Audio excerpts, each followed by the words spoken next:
Back further, right about here.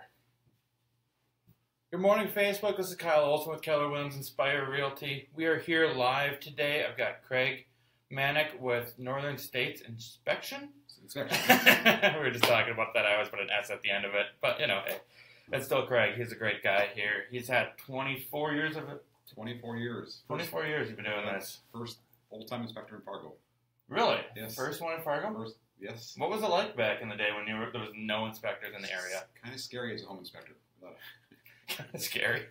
Not a lot of people like this. I mean, sellers, realtors, and okay. They were there to find problems, of course, and not a lot of understanding of what was going on in the industry. So, but no, it's been an exciting route. I mean, for time out in the field. So absolutely. Yeah. You know, I think inspection is one of the biggest key elements when we're purchasing a house. I mean, it's huge. You're buying this biggest investment of your life, and being able to have somebody with some experience go through that house, make sure that those major mechanicals and everything are in working order, and get an idea of if there's any surprises that are going to be coming up. Hey, you look like you have a floating head. Maybe you want to change your shirt. That's all right. We got the Craig floating head joke here today. Better? There we go. We're standing in front of our lovely KW map here. All the red is where KW is throughout the globe. It's just KW is such a fantastic organization, all about training, technology, and these other fantastic elements. So I'm glad to be able to share that technology with my clients via this live at lunch, which is actually early today. But hey, that's because Craig was available, and it's fantastic to be able to get such an expert here on this show. So I'm happy you're here. Thank you for joining us. Glad to be here. We've got some exciting things today. We are giving away our digital Easter egg hunt. Wow, losing my words here. We're giving away our digital Easter egg prize, which will be a free radon inspection with Craig, as well as a 30-minute photo shoot, outdoor photo shoot. Get that spring photo shoot going with Mandie over at Photo Crave. Fantastic photographer. She's going to take care of your family, make you guys look great. So pay attention. That'll be a little bit later in the talk, but we will be talking about that and making that drawing. So thank you guys again for joining us. Just checking to make sure we have no questions going out there. If you do have a question, hit us up with it. If you can stump Craig on a radon question or maybe even an inspection question, I'll buy you some ice cream. So, hey. And Kyle's paying for it. So. I'm paying for it, exactly. So if you can bring those questions, let us know. We'll buy you some ice cream. We'll have some fun. And that's what it's all here about, is we're having fun. So, Craig, you were talking a bit about radon. We talked about how this has become a bigger thing in the area. And so that's where we kind of came up with this idea. You were talking a little bit about radon and the global sense. I put that message out there for you guys on the map of where radon is in the U.S. We're going to go old school, and we're going to pop it up here for you. But let me, you ready for this? I'm ready. Here we go. So this is the map of the U.S., obviously. The red spot is where, what are we talking? Well, the EPA has zones for radon levels. And as you can see in the map there, we are in a red zone. And the higher the zone, of course, the more danger is for radon in the property you're purchasing or living in. And it's something to be aware of.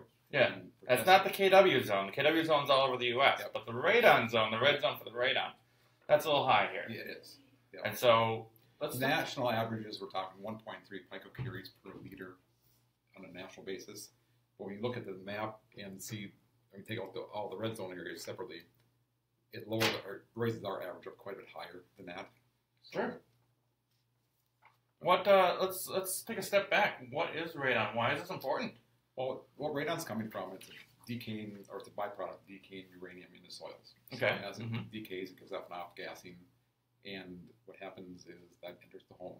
Of course, we breathe it in, and it's a Class A carcinogen for lung cancer. So the higher levels, of course, the more apt we are to get cancer from the radon exposure. Sure. And there was an interesting graphic I found from another state, and they put the picocuries per liter in equivalency to smoking cigarettes. And really? It was interesting to me. Wow. I'm going to look at the chart so I don't mess it up, but they actually showed the EPA recommends a level of 4.0 picocuries per liter or less in a home. Mm-hmm. Anything below 4.0 they consider is fine and safe. But yet, a level of 4.0 picocuries per liter is equivalent to smoking 8 cigarettes a day. And as the numbers go up, it doubles that. So if you have 8.0, you're talking 16 cigarettes a day. Wow. 10 picocuries per liter, that essentially 1 pack a day. And we had a mitigator out east that I talked to, and he said when you talk to your clients, what really gets your attention is the fact that if you have a level of 4.0 in your home and you have children in your house, and they come home from school, and between the time they come home from school and go to bed, it's essentially smoke 2 cigarettes. And when you I don't want my kids smoking like that. Well, I know when you think of it that way, I mean, and scary. Around here, and I shouldn't say around here, but in the upper North Dakota region, the big red region, right? The red region, all over the place. Right. It's one of those things that we're kind of late to the game as far as radon goes. Okay. If you look at other parts of the country, radon has been high awareness everywhere. Sure. And it's getting more and more known around here, more awareness, and it's just getting a lot more testing being done out there. There's a lot more mitigators getting involved in the business, which we can talk a little bit later here too. Yep, so, absolutely. And it's just worth testing, I guess, for. Absolutely. I just want to reach out to you guys. Anybody having any problems hearing us or anything like that, we'll speak as loud as we can so you guys can hear us. We appreciate you guys joining us here live, and if you have any questions, again, let's bring those questions about radon here to Craig from Northern States Inspection. That's on every time. Yeah. Just remember the bald guy. The bald guy who's been in it for 24 years. He knows exactly what's going on here, and he helps you with anything on the house. I've asked you so many weird questions, and I swear he knows all the answers. So one of these days I'm going to stump you, and you're going to buy me ice cream. I will. I will. Yeah, there's been many things. Yeah, there was a lot. I should say there was many things I have not come across that I cannot answer or find out the questions to. Exactly. And that's one of the great things when you hire an experienced inspector who knows what's going on in the business and what's going on in actually building a house. So let's talk a bit more about, you said this stuff is just like smoking, and it's so important to mitigate this off gases out of your house. What does mitigate mean? Well, what they're doing... It's a big word. Okay. The mitigation process, I mean, what they're doing is... How should we start? Let's start back up a little bit first of all. Sure, absolutely. As testing goes, we basically, when we test a home, there's 2 types of tests that we do with customers. Yeah, I can go down to Home Depot and buy one, right? You can. Okay. They're not the greatest quality. But, so there's a short-term test, which is a 48-hour test. And the inspectors or mitigator will come in. It's a constant radon monitor. It monitors the radon hour by hour as the house, as we have in the property. Sure. Run it for 48 hours and give you a test. It gives you a good snapshot of what's going on with the home as far as radon levels. Mm-hmm. The thing of it is, it's extremely accurate while it's in the home, but it's only, again, short term for 2 days. And it can give you false positive and false negatives also, because radon levels change, well, as you see, hour by hour. So a 2-day snap or picture isn't really good enough, in my opinion, to get a true picture of what's going on in the house. We like doing longer-term tests if possible. I recommend longer-term tests. In a real estate transaction, that's not always possible, of course. Yeah, unfortunately, everybody wants to get in a house in 30 days, so they don't give you that time. Yeah, but if you get a rating, 8 or 9 picocuries per liter, most likely a long-term test isn't going to change that. But we get those readings where we're looking at, 3.3 or 4.4, right in that middle ground. It's always a questionable area. Should we do a longer-term test or do a second test on it to verify the levels? So those 2-day tests out there that inspectors do is what's mostly available in town. Mm-hmm. And a longer-term test is Alpha Track Tester is what I recommend doing. And there are 3... Alpha Track Tester. Okay. Yep. And you can go online, you can go to Amazon, buy them. Radon.com has them available under the professional testers. And they'll sit in your house for up to 9 months. Really? Yeah. So I don't need you to sit in my house for 9 months? Well, I could. You guys could. But... we don't cook at all, sorry. Yeah. Do it like McDonald's? You hired them. But the thing of it is, the longer-term test goes through all the different weather patterns and seasons of the house. So if you're not in the extreme rush to know for sure, it's nicer to do a long-term test for it. But then once the radon, it's been established that you have a high radon level, what mitigators come in and do is they try to depressurize the soil around the foundation. So they do that by installing an exhaust fan. Essentially, So essentially, what they do is they're taking it. Locally here, we have some pumps in most houses. Yep. So we got water in most houses, and so we don't want to get that water left in the house. So then we can use the drain tile around the perimeter of the foundation and use that as a suction point, and they seal the sump pump off, put an exhaust fan on it, pipe to the exterior, and Okay. Then it depressurizes soil around the house, so the radon goes up and out the house rather than into the house. So it has nothing to do with the water. It's just the fact that that's the lowest portion of your house. Exactly. Yep. The sump pump, and some of the mitigators are now also doing, they core through the concrete floor in the basement. Really? Dig out a hollow spot below it so they can get a suction point. Mm-hmm. And they seal the sump pump up so they get two separate systems. More work for them to do it that way, but some are doing it. Just sometimes the placement of your sump pump in the house isn't available. Sure. To get the exterior, venting to the exterior. Absolutely. There are a couple of different ways of doing it. A lot of them are trying to go through the garage roofs, trying to get the pipe outside so you don't see it. Okay. Or they need to go through the exterior of the home and have the equipment done outside the house. Sure. Something I want people to be aware of is there are standards for radon mitigation installations. Yep. And some of the installations... So you can't just do it myself? No, you can. Okay. You can, as long as you follow the guidelines. There's no rule saying that. I'm not doing it for your house, though. Unfortunately, in my opinion, there is no... mitigator's job. Yeah. Unfortunately, there are national standards or regulations for it, or recommendations, I should say. But North Dakota, Minnesota doesn't govern it. Very few states do govern radon mitigation installs. Really?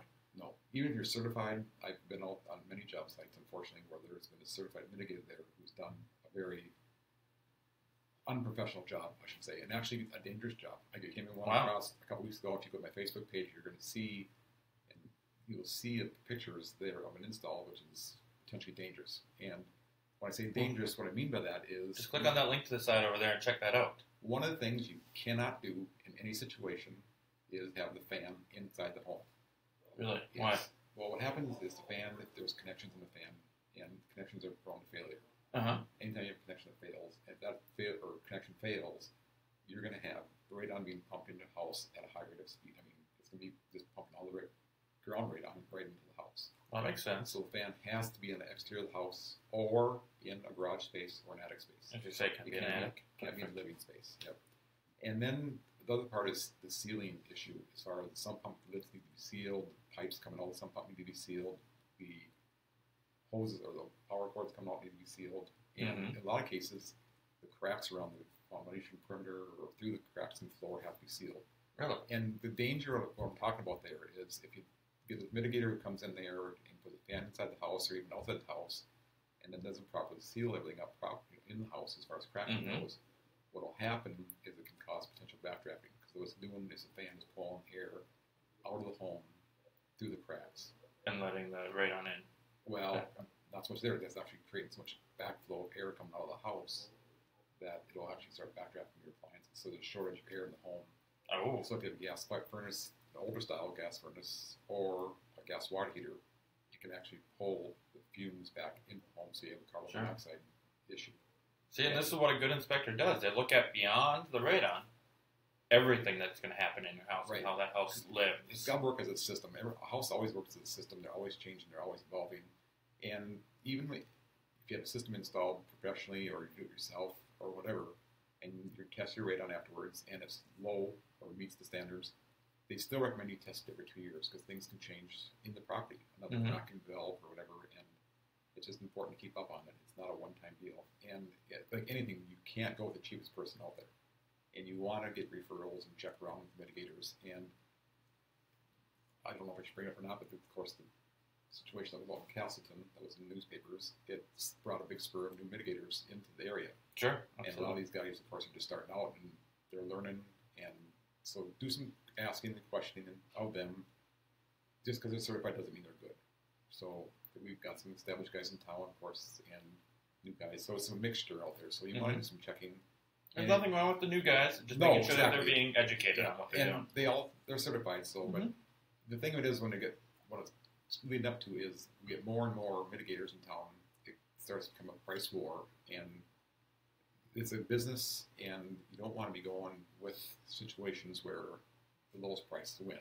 Yep, absolutely. The lowest price isn't always the best. There's always going to be shortcuts coming through in order to, for them to make the profits on installations on them. So there are certain things you're looking for in the mitigators, and one thing that's a little bit irritating to me is the fact that fan usage is something that's not looked at by people. A lot of mitigators, unfortunately, nationally, is they'll choose a fan that has a high suction rate, which is more high power more powerful fan.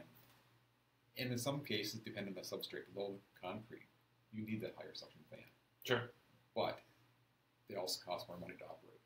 And when I've done my studies on fans, and you can go online yourself, which I encourage people to do when they get the system put in, is do some research on fans. Because I've seen fans where they rate them as $300 per year to operate, and then the higher volume fans up to $1,000, $1,500 or more to operate. Wow, that's a lot of money. It's a lot of money. It's a big change, and some mitigators who just want to make it simple themselves, unfortunately, will just take the biggest fan, put it in, get the radon levels dropped, and drop the door. And you're stuck with the electrical bill for the next 20 years. Exactly. So, and that's a big deal. One thing I've always preached to my customers over the years, with any type of home repair or improvement, do your research on your own. I mean, you spend an hour or two on Google, and you can know sometimes, unfortunately, more than some of the contractors out there. You can even ask Alexa. She might be able to tell you a little more about it. Yeah. So, but yeah, I don't know. More questions with radon? No. That pretty much covers it. You were mentioning a little bit. Did I not just hear that we had the first confirmed death in North Dakota from a radon? Yeah, there was a lady in Castleton who passed away, and that certificate was signed as a radon death out there. Radon death. The first one in North Dakota. It's interesting though, because personally, which is I don't know, it's good. It's kind of strange. And you're not an expert at medical death or anything like that. But it's interesting though. Put that out there. But it's. People kind of poo-poo radon or have poo-pooed radon my 24 years of doing this. And yet I have two neighbors that were both affected by radon. That's supposedly. My neighbor's mother passed away from lung cancer, never smoked a day in her life. She lived in a small town in North Dakota, and the family did testing of radon in the farmhouse that she grew up in that had really high elevated levels. Wow. Now the doctor never said yes, it was from radon poisoning, but yeah, that's the correlation with that. Mm-hmm. And then the neighbor across the street, his father, who never smoked and was actually a respiratory therapist, he developed lung cancer. They caught it early enough, and actually, he was fine. They had removed part of his lung to remove the tumor, but they started questioning why, and they did a test out in Jamestown, and his had elevated radon levels in his home. Wow. So right around me, two neighbors. Big things. So we don't know, for sure. They really can't pinpoint exactly all the time what causes things, but there's definitely a correlation. The EPA actually states that there's 25,000 deaths nationally from radon poisoning. Wow, so that is a lot of people. It is, and it's as simple as getting a system installed and testing your house. And we're talking $1,400. And it's not a huge investment. It's not cheap, but it's not tremendously expensive either. So, if we can save you and prevent your family from going through this, that's what we're here for, and that's what ultimately everybody wants in a house. One other thing too, on the mitigation side of it, I should mention on here. I was looking at my notes before that. Absolutely. Is there are some things you're looking for in a mitigation system. One is the exhaust port for the radon. They want it above the roof line. You can't just dump it outside of the home or side of the house at grade level, which we see done a lot. Well, that sounds a lot cheaper, right? It's much cheaper and easier, and you don't see the system. People are afraid of what the system will look like on the exterior of the home. Don't be afraid of that. It's one pipe. Come on. It's one pipe, and they can be painted, and they can use downspout material, which we're seeing more and more mitigators use. Really? Yep, they'll use downspout that matches the side of the house. Is there PVC on the inside of it, or just? No, it's just downspout. Just downspout. Okay. And the EPA does not approve that, but people are using it because of aesthetic reasons. The one issue we have with that is icing, and there's always going to be condensation running down. And that's one of the things my notes was, when you're looking at through mitigators, talk to them about, a condensation bypass. What happens is you get a lot of condensation that comes up through the pipe of the exhaust into their cold temperatures. That condensation is going to drain back down the pipe, and a lot of systems come right back through the fan, and then you've got issues with the fans burning out or shortening the life. Shortening the life of the fan. Funny story. I had thought my water heater was going out because there was a bunch of water underneath it. Turned out it was condensation coming back down, and there wasn't a drain pipe on it. I almost bought a new water heater, but found fantastic Jeff Plumbing out there. Looked at it and was like, hey, it's just the water condensation. And it was amazing. It's been there for 10 years. So condensation is a huge thing, and you need to look at that in all your systems. Yeah. And I see, honestly, very few bypass systems put on because it does take more time with mitigators and more expense in it. And so we don't see a lot of the bypass systems, and some of the mitigators I talk to say, well, there's no need for it, we have no problems, but it's like, yes, it's a problem. It's still water. Yep. It's still water, and it's we have a lot of seasons around here. Yep. And the other big thing, too, is and it's a recent change. I'm not sure if it's been the last 3-4 years or 2 years. I'm not sure the exact time. But West Fargo and Fargo, and I believe Morehead now, does require that a licensed electrician make the electrical connections for the radon system. Whereas the mitigator can't go out there and do the electrical wiring for the system. Yep. And so it's going to cost another $100, $150 to have an electrician come out. I'm not sure if mitigators are putting it in their bids or if it's something on the side. It kind of depends on the mitigation company. So ask them that question. But you want a licensed electrician to do the wiring for it. And there's some liability on your end too. So when you come down the road to resell a home, you want everything up to par, so you're not going back Absolutely. in. I know some people agree to some system to be put in, and we come across them, they're not meeting standards, and then the relocation company comes in, buy the house 3 or 4 years later. The radon system doesn't meet the EPA protocol, and the seller, or the buyer, seller in that situation, I guess, is putting a new system in again. So the system they got negotiated when they bought the house doesn't meet the current standards, it didn't meet the standards, and off they go and they're putting a new system in again. Spending $1,500 again. Yes. We don't want that. We want to make sure we're getting you a good system to begin with. Yeah, and do it right. So, and if you have questions about it, you're certainly welcome to call me or do whatever. I mean, beforehand. And so, but I do know some of the good mitigators in town. That's fantastic. It's always good to know. It's all who you know, and that's why this business is all about bringing you guys experts to the field, to this Real Estate Live at Lunch, and trying to keep everybody educated. If there's any questions you have on buying a house, inspecting a house, and financing, all those things, bring them to me. I'd love to do a Real Estate Live at Lunch about those topics. Whatever's on your mind, this is what this show was made for. So I'm glad to be there. Again, we're talking about radon, which is all across the U.S., heavily in this area, so it's very important to be talking about it. I think that's about it. Unless you guys have any questions, again, I offered if you can stump him, we'll give you free ice cream, so feel free to bring it up. We got a couple minutes left here. I'd love to talk about the biggest thing right now. We are hitting spring. We've got a lot of thaw going on.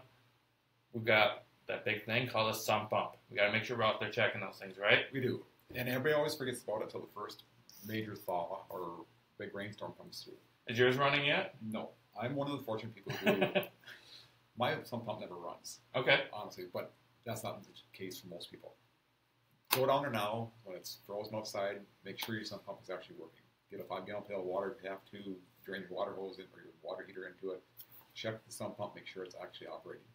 Make sure if you disconnected hose, which you should have last fall, that it gets reconnected. So if the water does pump outside, it's not pumping right next to the foundation. We want that at least 10 feet away from the house, if not further. Otherwise, it's going to recycle back down through again. And when do we switch it from going into the sewer? About this time, yeah, April, middle of April? Sure. Most cities? Dates, usually April-ish. So it's about time when you're putting up the outside pump on to make sure you're pumping it outside and not just into the sewers, because that's going to be helpful. I know the cities have set dates for it, but we can't go by set dates in North Dakota, thank God. I mean, it's a beautiful April day. It's, 4 degrees outside. So, of course, now the date doesn't mean much as far as the weather around here, unfortunately. Yeah, so, but once it starts thawing, you want to get it out of the city sewer. And unfortunately, again, there we see a lot of people who don't ever switch it over, and it's just endangering the sewer systems and you and your neighbors if you're not going to get it back outside again. Because these sump pumps can pump thousands of gallons of water away, and we don't want that to happen. So make sure you check them. Now is a good time. We also recommend the battery backup systems for sump pumps, or they have hydro backups, whatever. But a backup system is nice to have in there. So yeah, check the sump pump. Make sure they're working. Make sure your hose is connected to the exterior.